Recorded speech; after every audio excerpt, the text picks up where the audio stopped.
நான் ராகி புட்டு செய்யறதுக்கு 1 கப் அளவுக்கு ராகி மாவு எடுத்திருக்கேன். இது ஒரு மிக்சிங் பவுல்ல சேர்த்துக்கலாம். இப்போ இதுக்கு உப்பு தண்ணி எல்லாம் சேர்த்துடலாம். நம்ம உப்பு வந்து டைரக்டா மாவுல சேர்த்துக்க கூடாது. அதுக்கு பதிலா நம்ம 1 கப் அளவுக்கு தண்ணி எடுத்திருக்கேன். இது இவ்வளவுதான் மெஷரிங் கிடையாது. நான் தோராயமா ஒரு டம்ளர்ல எடுத்திருக்கேன். இப்போ வந்து இதுல ஒரு 1/2 டீஸ்பூன் அளவுக்கு உப்பு சேர்த்துட்டு இதை நல்லா அந்த தண்ணியை கலந்து விட்டுருங்க. நான் இனிப்பு புட்டு செய்யறதுனால உப்பு குறைவாவே சேர்த்திருக்கேன். இப்போ இந்த தண்ணியை டேஸ்ட் பண்ணீங்கன்னா கொஞ்சம் உப்பா இருக்கணும், அவ்வளவுதான் இருக்கும். ஏன்னா இதை நம்ம வந்து மாவுக்கு தண்ணி ஊத்தி பிசைய போறதில்ல, தெளிச்சு தெளிச்சு தான் பிசைய போறோம். எல்லா இடத்துலயுமே வந்து ஈவனா ஸ்ப்ரெட் ஆகிறதுக்காக தான் இந்த மாதிரி செய்யறோம். இப்போ வந்து அப்படியே தண்ணி ஊத்திடக்கூடாது, கொஞ்சம் கொஞ்சமா தெளிச்சு தெளிச்சு கையில தேய்ச்சி நம்ம இதை பிசையணும்.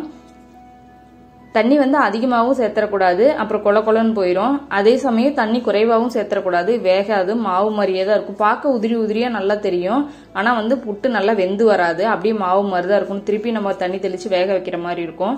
அந்த மாதிரிலாம் இல்லாம தண்ணி கரெக்டா சேர்த்து நல்லா பிசைஞ்சுக்கோங்க. இந்த மாதிரி நல்லா பிணையும் போது தேய்ச்சி தேய்ச்சி நல்லா பிசைஞ்சுக்கோங்க. இப்ப இந்த பதம் சரியா இருக்கும். இப்ப பார்த்தா மாவு நல்ல ஈரமாவும் இருக்கு, அதே சமயம் நல்ல உதிரியாவும் இருக்கு. இது எப்படி சரியா இருக்குன்னு பாக்கிறதுக்கு நீங்க அள்ளி மாவை கையில புடிச்சு பாத்தீங்கன்னா தானா உடையக்கூடாது, அதுவே நம்ம உடைச்சு விட்டோம்னா தான் உடையணும். இதுதான் சரியான பதம். இப்ப நான் எடுத்து பாக்குறேன், இங்க பாருங்க, நான் அழுத்தினாதான் உடையுது. இதுதான் சரியா இருக்கு. இப்ப மாவு நல்லா பிசைஞ்சாச்சு. நல்லா தேய்ச்சிட்டு உங்களால எந்த அளவுக்கு கட்டி இல்லாத பிணைய முடியுமோ அந்த அளவுக்கு நல்லா தேய்ச்சி உதிரியா நல்லா பிசைஞ்சு வச்சுக்கோங்க.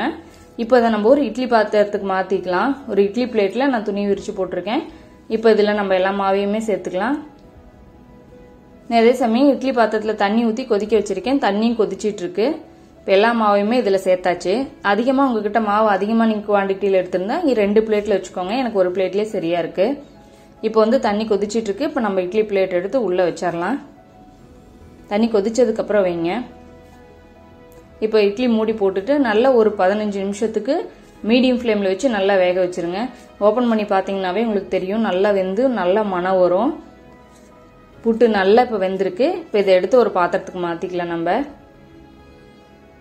அவ்வளவுதாங்க, சூப்பரா நல்லா வெந்து வந்திருக்கு.